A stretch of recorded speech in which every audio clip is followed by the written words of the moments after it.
Las notas de esta segunda jornada de Liga, pizarritas, llegan calentitas de verdad.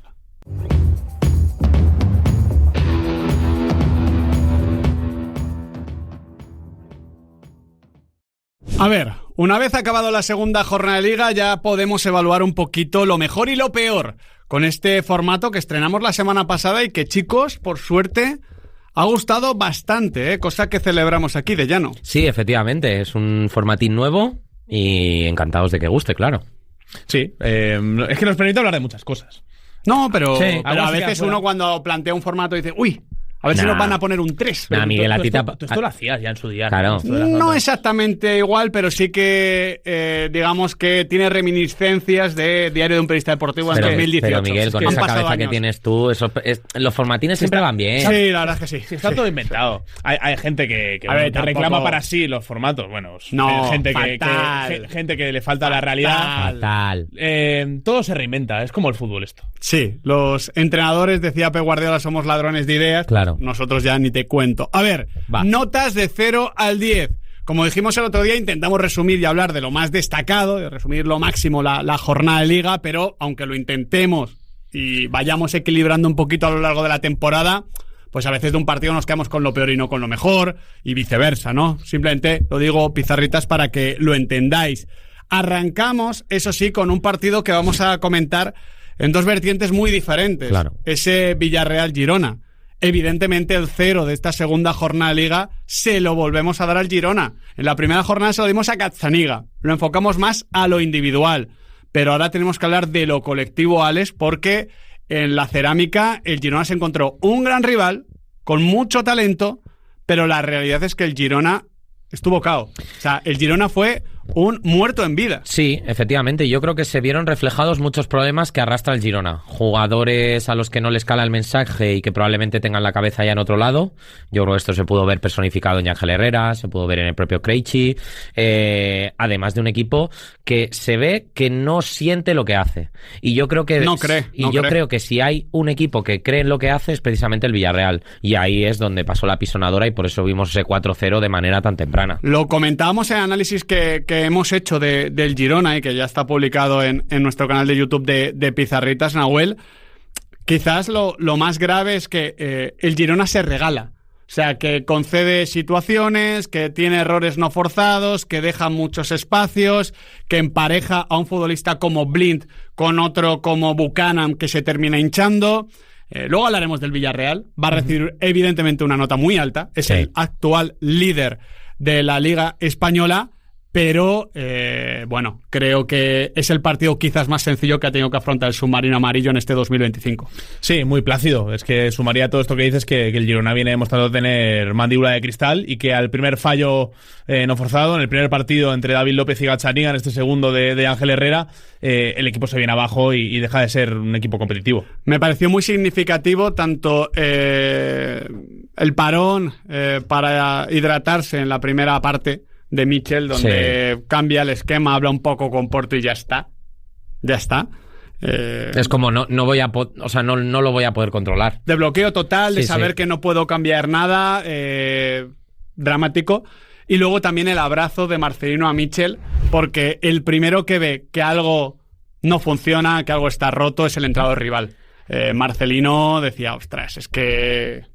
Sí. Y de hecho, ¿qué íbamos a hacer? De hecho, esto se ve luego, posteriormente, en las declaraciones de Michel, que atiende tanto a DAZN, a TV3, incluso en la rueda de prensa, lanza el mismo mensaje. Es que no nos lo estamos creyendo, no tenemos ninguno la cabeza aquí. Y deja un poco de lado ese buenismo que le había caracterizado muchas veces a Michel y ya directamente apunta hacia arriba, porque lo que está sucediendo en el Girona ya no solo esta temporada, yo te diría que lo que sucedió también la pasada y lo que han ido arrastrando, pero en este verano con situaciones más graves, pues le ha llevado a esta situación y ahora mismo pues son 2 jornadas, pero ahora remontarlo anímico es complejo. Es un 0 más que al partido, más que al equipo, es un 0 al Girona Fútbol Club. Tal cual. O sea, un Girona que ahora mismo está perdido, como club, como institución, como proyecto. Uh-huh. Le damos el 1 a un equipo que lleva un punto de 6. Aquí, pues mira, otro coherencia, ¿no? Claro. El arranque de Liga del Atlético de Madrid. 2 goles a favor, 3 en contra. falta de fútbol brutal. A mí, el primer tiempo ante el Español me gustó mucho. Sí. Y lo peor, Nahuel, del partido ante el Elche es que, aun pudiendo ganar, porque puede ganar el Atlético de Madrid, de hecho, lo llega a decir Eder Sarabia con nosotros después del partido en DAZN, seguramente el Atlético de Madrid ha merecido ganar. Pero aunque pasa eso, porque tienes mejores futbolistas, la realidad es que no vemos ningún tramo de ese partido jugando en casa que nos recordara esos 20-25 minutos de la primera parte en Cornellà del Prat. Sí, da la sensación de que el equipo está estancado y que el rival que tenía enfrente aprendió de lo que hizo muy bien el Español en la segunda parte, de querer ser muy protagonista con balón. Yo creo que esto va a ser una constante en el Elche, del que ahora en un rato hablaremos más en profundidad, pero sobre todo esa debilidad que ha demostrado el Atlético de Madrid a la hora de afrontar el juego directo, ante Quique y Roberto en la primera jornada, ante Álvaro Rodríguez en la segunda. Creo que es una puerta abierta, es una invitación a los rivales a, oye, por aquí me podéis hacer daño en cuanto te voy a apretar arriba, así que veremos cómo lo soluciona el Cholo Simeone, pero tiene mucho que mejorar el Atleti. Por eso no estoy de acuerdo con esto que dijo el Cholo nada más acabar el partido.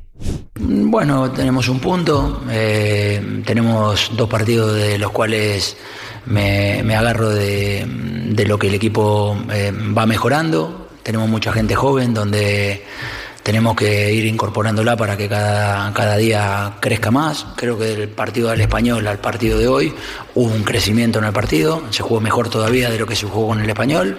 Está claro que el resultado, que es lo que más me importa y nos importa a todos, no está, pero necesitamos seguir trabajando, teniendo paciencia y claro, cuando aparezca la contundencia, que en esto es clave, vamos a sacar más partido de estos puntos que vos me comentás.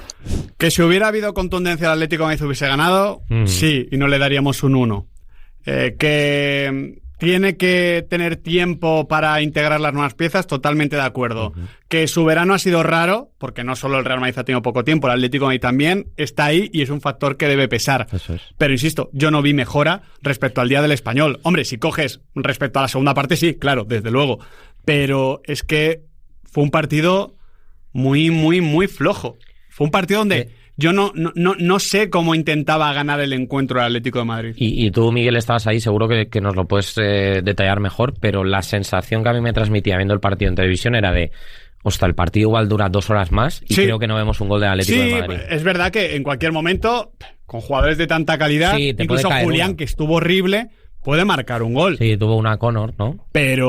Y Llorente, pero dices, es que no... Es más por chispazos, por combinaciones.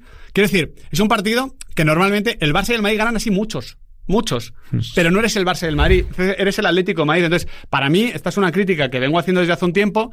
El problema en el día a día del Atlético de Madrid es que parece que quiere ganar partidos como el Barça y el Madrid, y aunque tiene mucha calidad, más que sus rivales, no tiene la calidad del Barça y el Madrid para, siendo peor o siendo un partido igualado o algo mejor, ganar siempre. Es que le faltó mucho desde el banquillo, que creo que es la gran diferencia con la temporada pasada. Justo, sí, y bueno, luego no vimos a un Elche muy sometido, no vimos una gran actuación en cuanto a paradas de Matías Dituro, que estuvo enorme en la distribución, pero no tuvo que hacer ningún milagro. Le damos un 2 a la acción de José Luis Gallá.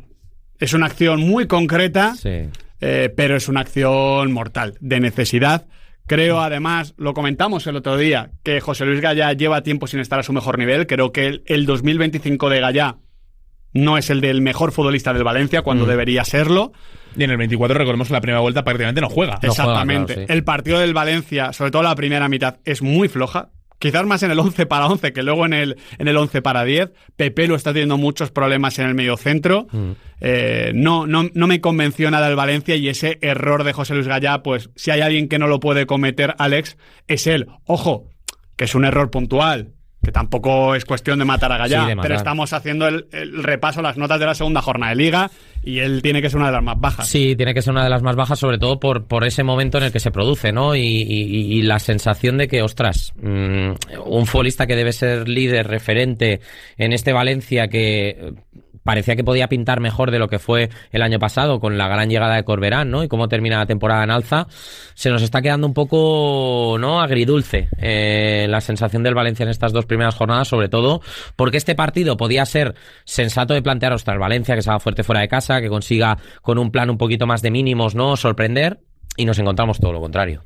Sí, no me gustó tampoco la reacción de Raba al sustituir ante la expulsión de Gallá. La verdad es que el minuto y medio en sí es tremendo. O sea, hay que darle su mérito a Víctor Muñoz, por cierto, porque todo esto lo arranca Víctor Muñoz con una carrera absurdamente rápida. ¿Y qué diferencia respecto a la primera jornada el tener a un futbolista así? Me decía un amigo que es como cuando te creabas un futbolista en el PES o en el FIFA y te ponías un 99 de velocidad. Sí. Eso es Víctor Muñoz, eso es una locura. Cuando la aprenda a controlar, pero cuidado. Una vez inicia la carrera, ya. Falla en el control Gallá. Falla en la decisión de preferir una roja a un mano a mano, que a mí siempre me parece una mala decisión, sobre todo en ese minuto. Si ese minuto 80 y va 0-0, evidentemente tienes que asumir la tarjeta roja. Gallá, entiendo la frustración, pero tira el brazalete al suelo, que aunque sea a nivel simbólico tampoco es lo más bonito, y encima Raba se cabrea. La verdad es que es un pack de minuto y medio terrible. No, y venía de estar mal el Valencia en ese sector izquierdo, la jugada del gol, un gol donde yo creo que Budimir remata también muy fácil, no sé, se acumuló todo, y yo creo que el momento que va desde el gol hasta el cambio de Raba, al aficionado del Valencia le tuvo que gustar muy poco. El 3 se lo lleva a ver el Celta. El Celta en defensa. Está muy blando en defensa. Es verdad que el gol llega en un momento donde, bueno, el Celta había tenido el 0-2, tiene un puntito ahí. Sí, de mala fortuna. No está teniendo puntualidad el Celta porque el otro día encaja el 0-2 ante el Getafe cuando entran los cambios y parece que puede empatar, y ante el Mallorca recibe el empate un minuto después de que Fran Beltrán tuviese una ocasión muy clara. De acuerdo. Pero es que en la primera parte Mateo Joseph, con un par de movimientos, ya hace bastante daño a Carlos Rodríguez y a Marcos Alonso. Marcos Alonso ha comenzado muy mal. No está Starfelt. Eso se nota. Carlos creo que está flojete, pero encima si Marcos Alonso, que para mí fue el mejor defensa el año pasado del Celta, y no sé si el mejor jugador incluso, pues está tan blandito como en la acción en la que el Mallorca llega a línea de fondo y Marcos Alonso no le toca, que pasó un poquito como con Uche el otro día, pues ahí tienes el 1 de 6 que está sumando el Celta en estas 2 primeras jornadas de Liga, porque sabemos que el Celta en defensa no siempre va a destacar, pero es que está perdiendo duelos con mucha facilidad. Sí, tampoco termina de estar muy fluido arriba, que es algo que en otras temporadas, bueno, le ha limitado estos problemas que habitualmente tiene en defensa, así que, bueno, son sensaciones un poco raras. Además, una semana muy exigente, con 3 partidos, con ese encuentro de la jornada 6 adelantado que le enfrenta el Betis, también con el partido contra el Villarreal, partidos muy intensos y, bueno, no las mejores sensaciones para poder afrontarlos. Además, porque me parece bastante reseñable eso. O sea, yo creo que dentro de lo que es la manera de funcionar de Giraldez, te permites el encajar, te permites el no ser quizá un muro a nivel defensivo. Lo vimos la temporada pasada. El Celta fue uno de los equipos que más encajó. Lo asumes. Pero como arriba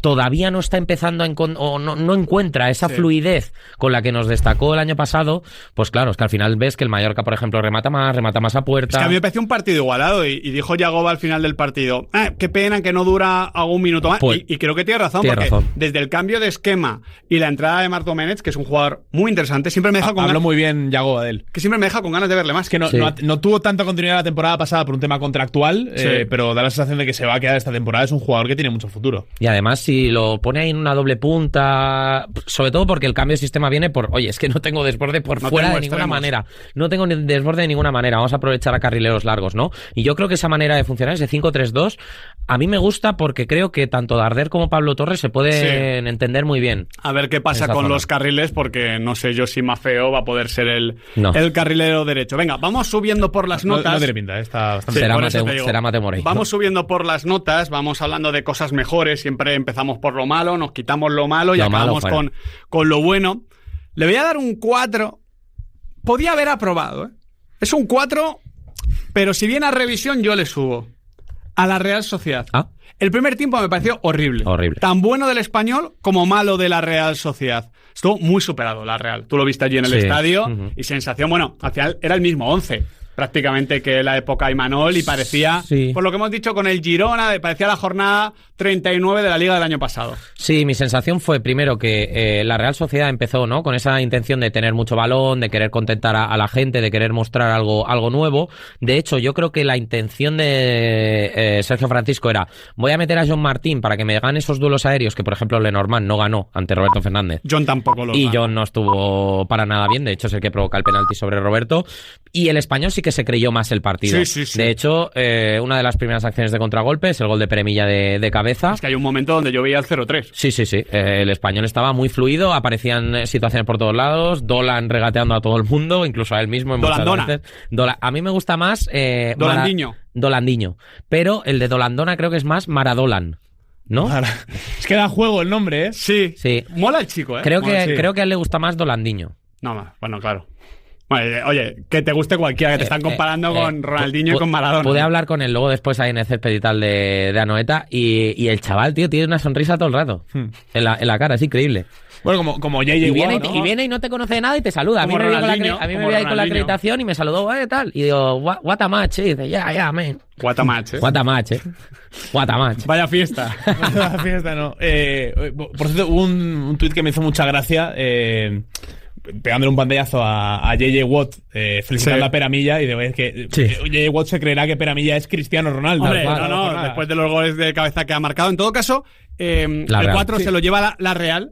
Salvados por el 4, sería mi titular, porque entró Gorrocha a la segunda parte. Me gusta. Bien tirada, qué bien tirada. Mejoró Gorrocha, creo, en todo caso. O sea, te lo compro, pero realmente creo que quien salva a la Real es Orri Oscarsson. Creo que entra realmente bien, hace lo que se espera de un 9 de la Real Sociedad, que encima ha costado tanto dinero. Y te diría que el que lo salva es también en parte Sergio Francisco, que detecta, esa espalda de los mediocentros españoles está sufriendo, vamos a meterle ahí a Oyarzábal, vamos a meter a Cubo picando por detrás también, vamos a hacer que ahí se generen muchas sociedades, muchos problemas, los centrales españoles no saltan bien y el pase de Oyarzábal es un escándalo. Por eso, es que yo le doy pues un 0 a la primera parte de la Real Sociedad, y para mí la segunda parte es un 8. Entonces, un 9, pues el 4. Joder, qué bien las tiras. Pero ya te digo que si me apuras, como es la segunda parte, o sea, ha habido 4 partes de la Real Sociedad esta liga, por decirlo de alguna manera. Sí, no. La primera en Mestalla no está mal, la segunda ya es más bajita, la tercera es horrible ante el Español, pero la cuarta es la mejor de todas.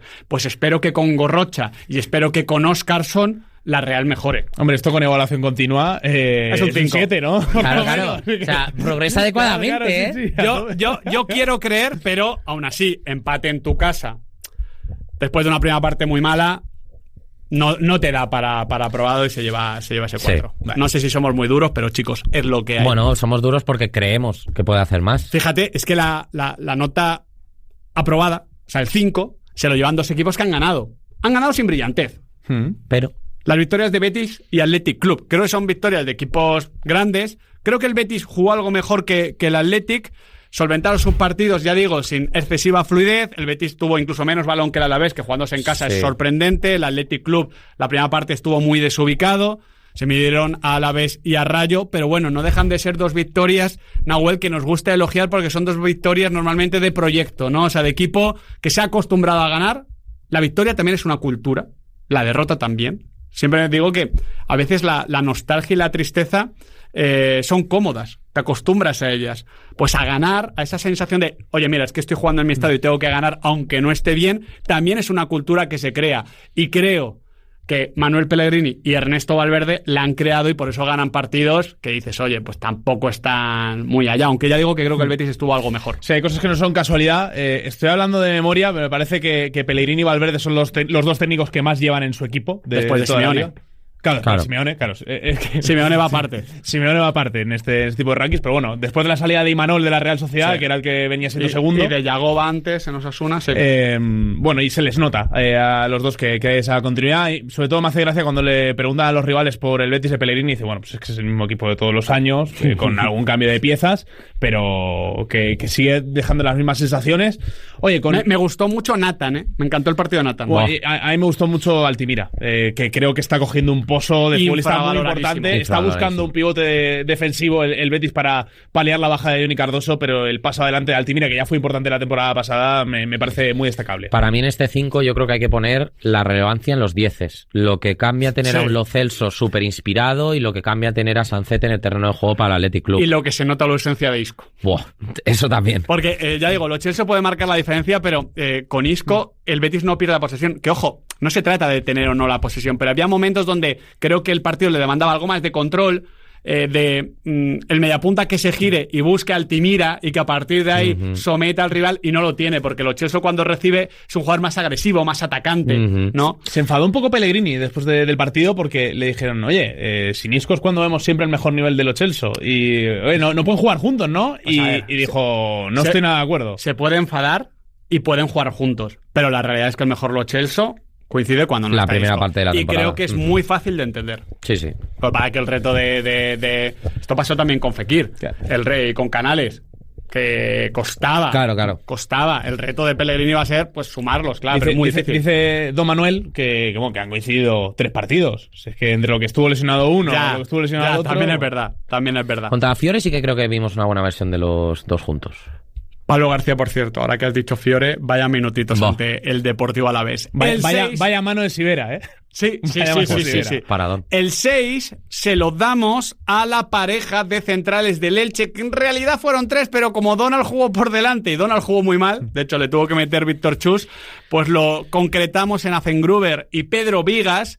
No nos había gustado, a mí no me había gustado del todo ante Cucho en la primera jornada, me fascinó en el Metropolitano, vi ese central que he podido ver revisando partidos para preparar ese encuentro de la segunda división del que me habían hablado enormemente bien, Jimmy Mateos, Borja Aranda, pero es que también me gustó mucho Pedro Vigas, a quien conozco desde hace muchos años, pero que creo que también tuvo un nivel muy, muy notable. Creo que fueron absolutamente claves en la resistencia del Elche, que tuvo enfrente a un Atlético de Madrid que no fue brillante, que estuvo mal, de acuerdo, pero que al final, insisto, tiene jugadores de mucha calidad y Afengruber deja, por ejemplo, un corte en la primera mitad que es de chapó. No, y sobre todo con balón que no se arruga en un estadio metropolitano, mucha personalidad para batir línea de presión con los pases, para poder darle ese tiempo al equipo para acomodarse, para poder encontrar opciones válidas. En la distribución, a mí me encantó Dituro, va a llegar Iñaki Peña al Elche.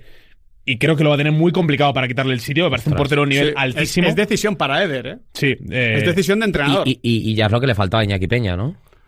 Bueno, pero... tendrá que competir por ser... Sí, pero... También te digo que pero Iñaki las Peña cesiones... tiene que demostrar que puede ser entrenador de primera... O sea, portero de primera división, sí, pero, que ha tenido buenos momentos, pero también momentos malos. Pero tú cuando buscas la cesión, la buscas para jugar. Y claro, que ahora vayas a un equipo que tiene muy establecido a su portero y además para el plan de partido del Elche, Dituro encaja muy bien. Y sobre esta diferencia de la primera y segunda jornada en la figura de Afengruber, Miguel, le preguntaron a Eder Sarabia después del partido en la sala de prensa del Metropolitano. Tuvo palabras muy elogiosas para el central austriaco. Él está aquí feliz y por esa felicidad que tiene. Y él cuando vino en segunda con nosotros, vino para jugar partidos como el de hoy. Y es verdad que el otro día quizá contra el Betis sufrió un poquito más, incluso hizo faltas que él no suele hacer, estuvo un poquito más incómodo, pero hoy la verdad que ha sido una auténtica barbaridad en duelos, en ayudas, en coberturas, en defensa de área, con balón, personalidad, o sea que David la verdad que ha estado especialmente brillante. Me gusta que traigas esta respuesta de Eder Sarabia porque, fíjate, se puede decir que en la primera jornada Afengruber no estuvo bien, que hizo más faltas de la cuenta y que en la segunda estuvo brillante. Lo dice el entrenador del Elche, no lo dice Miguel Quintana en Twitter. Los datos de Afengruber... Ya sabes que... Otra guerra. Otra. No, ya somos panas. No, bueno. Para que, tampoco, hay que cobrarse las cositas. Tampoco es pana tanto. 6 despejes, 4 intercepciones, 6 recuperaciones, solo fue regateado una vez, solo perdió un duelo. Tarjeta amarilla. Solo perdió un duelo en el partido, los aéreos los ganó todos. Sí, tú di que has tocado pelota, pero esto es tarjeta amarilla. Yo toco pelota, yo no sé de lo que me estás hablando. Me gusta que hayas continuado porque si no te iba a meter lo del Panathinaikos. Claro, no, nos íbamos aquí a liar. No, es que luego se me afea que hable del Panathinaikos. Es verdad, tú digamos que tienes la fama, pero de llano cuidado, ¿eh? Otros cardan la lana, ¿no? Se dice. Sí. Como el futbolista... ¿Puedes repetir los datos, perdona? Vale, lo repito. 8 duelos ganó Vigas, por cierto, el que más de todo el partido. Y los datos de Afengruber, 5 de 6 en duelos terrestres, 2 de 2 en duelos aéreos, 6 recuperaciones, 4 intercepciones, un despeje de cabeza, 6 en total. Así que bueno, hizo un partido maravilloso. Y por cierto, de los futbolistas que jugaron 45 minutos o más, el que más precisión tuvo en el pase, 98%. Pues ahí queda el dato... que es un 6 porque el Elche no ganó, pero hombre, si también ganado, por la competencia. El gol a la contra es de una cantidad de gestos técnicos tan acertados, tremenda. Me encantó el Elche, el Metropolitano. El Elche lleva 2 goles en Primera División y los 2 son bellísimos. De mucha calidad, y creo que nos vamos a acostumbrar. Igual no marca muchísimos, le gustaría marcar alguno más feo seguramente a Esther Sarabia, pero los que marque seguramente vayan a ser muy bonitos. Decía que se quedan con un 6 a Fengruber y Pedro Vigas también por la competencia en las notas más altas. Claro. Porque empezamos los notables con el partido de Tchouaméni en el nuevo Carlos Tartiere. Para Xabi Alonso, que lo... ¿le llama Chu? Sí, llama Chu. Le había llamado de otra manera en rueda de prensa del Mundial de Clubes. Aurelian. A Eder Militao le llama Mili. Pero Mili está guapísimo. ¿Y dónde está Pili, no? Mili. Bueno, pero esto lo lanzaron los puedes llamar a un compañeros central Mili y a tu mediocentro Chu. Si es que parecen los ¿cómo se llama? Pinky Winky Dixie, ¿cómo se llama? Los Teletubbies. Bueno, los Mili. Xavi, no se puede, no se puede. Como le dé la gana, ¿no? No. Los periodistas estamos aquí para decir, fíjate, a la gente lo que tiene que las hacer. polémicas artificiales, ¿no? Como el Madrid está ganando, hay que sacar una... Pues aquí estamos nosotros. Bueno, esto es lo que hacen los compañeros del día después. Y bueno, Xabi Alonso, al que le ha llamado mucho Xavi, pues podrá llamar a sus futbolistas pues, como sí, eso también es verdad, pero nosotros decimos Xavi. Lo intentamos decir lo mejor posible. Ya fuera bromas, Tchouaméni estuvo espectacular. Creo que es el que más agradece el cambio, porque Xabi Alonso quiere defender hacia adelante y el Real Madrid de Carlo Ancelotti quería defender hacia atrás. Esto no es una crítica, es una diferencia formal, porque el Madrid ganó mucho con Carlo Ancelotti. Ojalá con Xabi Alonso gane tanto. Me parece complicado, pero para Tchouaméni es un jugador de duelos. Es un jugador que cuando le superan, que cuando tiene que estar pendiente de la marca, que cuando va a banda le cuesta recuperar la posición, ahí no está tan bien. Pero en la acción de pelota es brutal, y de hecho tiene 9 de 11 en duelos, 5 intercepciones y 3 tackles. Yo creo que le brillan un poco los ojos a Tchouaméni cuando escucha a su entrenador diciendo a Mbappé, oye, tú con el 12, hablando con Valverde para emparejar las marcas, diciendo que hay que defender para adelante, reconociendo y criticando cuando su equipo hace bien o mal los retornos defensivos. Claro, es que le han puesto la vida mucho más fácil y estamos viendo una gran versión de Tchouaméni. Lo digo porque siempre hemos dicho que Tchouaméni no es Casemiro, porque, bueno, es que yo no sé quién sería lo más parecido a Casemiro ahora mismo, pero son jugadores diferentes. Tchouaméni en el Mónaco jugaba al lado de Fofana y muchas veces él era el que volaba. Que se descolgaba, claro, es un jugador que yo creo que ¿quién le quería mucho? El Liverpool de Klopp. ¿Por qué? Hacia arriba, con mucho movimiento, mucho dinamismo. Ojo, que Tchouaméni tiene que aprender también cerca de su área, meterse entre centrales. Eso tiene que trabajarlo y creo que va mejorando. Pero su naturaleza como futbolista es campo contrario. Y creo que con Xabi Alonso se está notando. 6 recuperaciones en el partido, una de ellas es la que deriva en el primer gol del partido. En definitiva, un encuentro súper completo, le estamos viendo crecer con balón, además, yo creo que está asentando muchas cosas, y en este Real Madrid que parece que, aunque se estén probando cosas, funciona, por el tema además tanto uno titular, el tema de Rodrigo. Tchouaméni ha cogido la batuta y vamos, no la suelta. El otro notable, el 8, se lo lleva Pedri. Pedri remontando el partido. Un 8 para el 8. Oye, me están gustando mucho las notas, ¿eh? Están muy bien ordenadas. Nos lo hemos currado. Me parece un partido brutal de Pedri. En la primera parte, en la segunda, marca el gol clave de la remontada. Ojo, igual le hubiese remontado igual el Barça, pero no creo que la segunda parte... Hay que ponerla ahí, No, pero a lo que voy es que ese gol... O sea, el Barça tenía que haber marcado seguramente antes, ¿no? Pero... que en la segunda parte, aunque había habido cambios, tampoco estaba siendo un... Digamos que en la segunda parte llegó antes el gol que el juego. Hombre. Y eso es muy importante, porque Pedri es el juego. Si con Pedri siempre vas a tener el juego. Pero muchas veces, cuando, oye, el Levante se te pone 2 goles arriba en el Ciutat, necesitas marcar así. Y Pedri dejó esa acción individual brutal. Además, creo que su partido tuvo mucho valor porque enfrente tuvo a Pablo Martínez, que estuvo realmente bien en el Levante.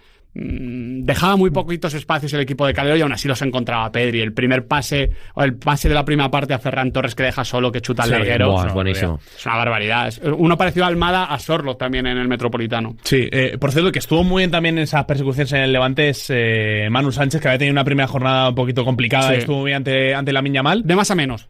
Que no es, no es su culpa tampoco. Pero claro, cuando te van viendo el Barça, te merma. Manu Sánchez provocan la acción del primer gol y la del penalti de Valde. Entonces... Bueno, es que hay que decir que Lamine... Yo por eso lo concentro más siempre. Lamine está brutal y es clave en la remontada. Pero son 2 pérdidas de Lamine las que provocan esos 2 goles de Levante. Que dada la vuelta, son 2 recuperaciones de Manu Sánchez. Que al final el Barça juega para que Lamine pueda tener este tipo de ocasiones, y muchas veces el que dicta ese ritmo del partido es un Pedri que estuvo brillante y que fue claramente el mejor futbolista del partido en el Ciutat. Chicos, además hay que destacar precisamente que Pedri, cuando buscaba hacer avanzar al Barça, siempre lo hacía en diagonal, ¿no? Intentando darle mucho sentido a esa posesión, sabiendo que el Levante iba a defender muy bien en su bloque, que iba a dar esos pasos hacia atrás, que Pedri iba a provocar que esos pasos fueran todavía más hacia atrás, y ahí Pedri fue la luz en el momento de más oscuridad del Barça. Además sacó de la chistera ese gol, y a mí me gusta siempre destacar esto porque creo que es una situación de juego que Pedri ha mejorado muchísimo, y es lo de recuperar balones. Sí. O sea, bueno, es que el año pasado fue el año pasado histórico. El más recuperador de la liga, y en este partido un total de 10.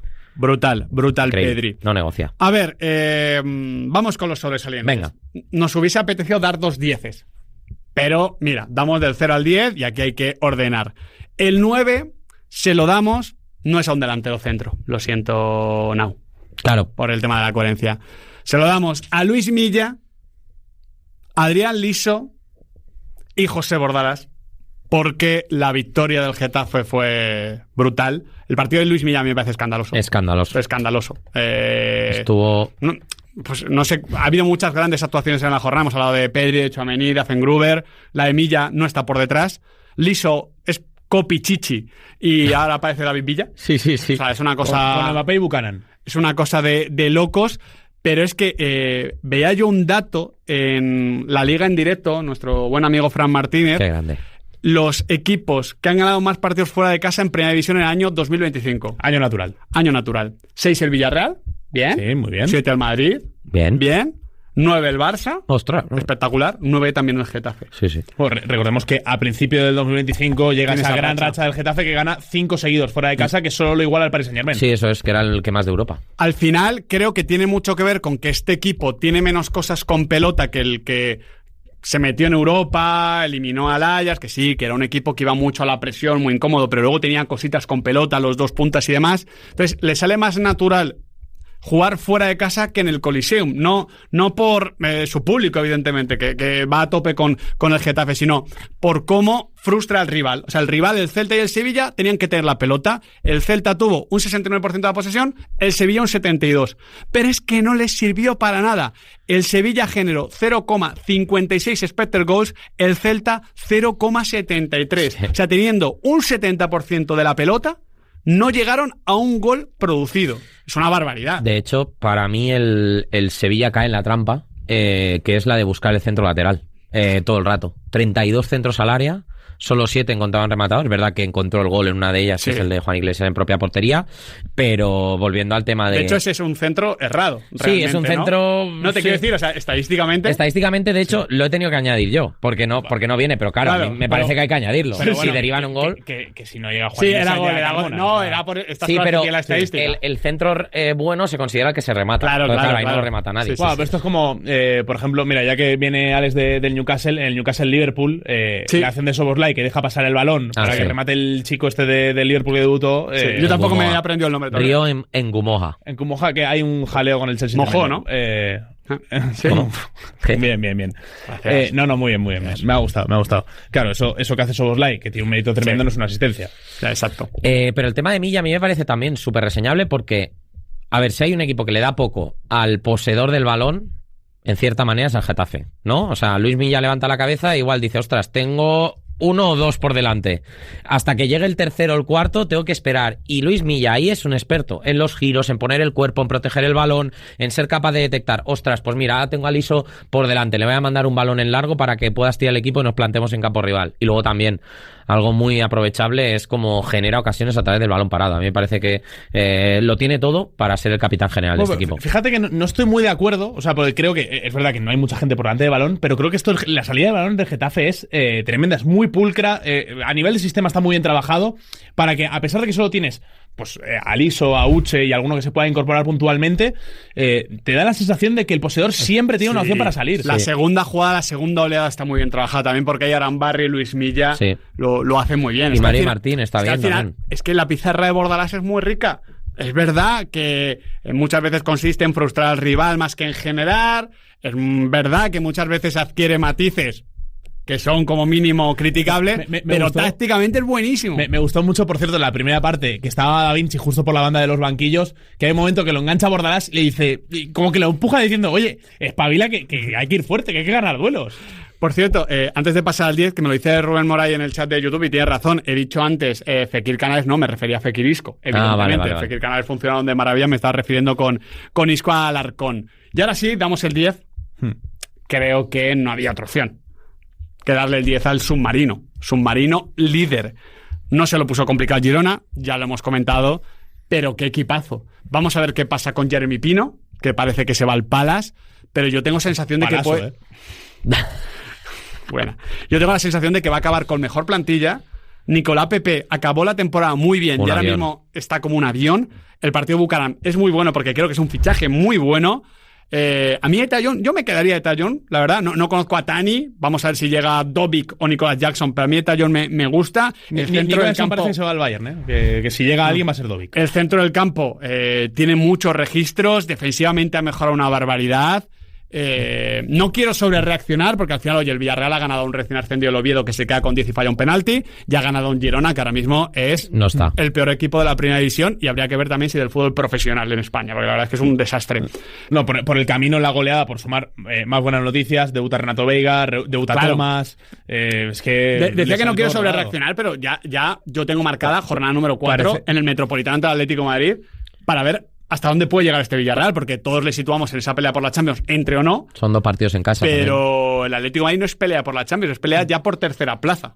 Ya tiene ahí, después de la temporada con las semifinales de Champions, del Villarreal con Emery, también hay un partido, me parece que es jornada 2 en el Metropolitano, que es el famoso gol de Gerard Moreno. De Gerard Moreno, sí. Yo estuve en ese partido. Que no se entendió muy bien el tema de la celebración que hace para su hija. Que siempre hace, y le sacaron amarilla. Sí, le sacaron amarilla. Sí. Bueno, de hecho hubo bastante jaleo luego.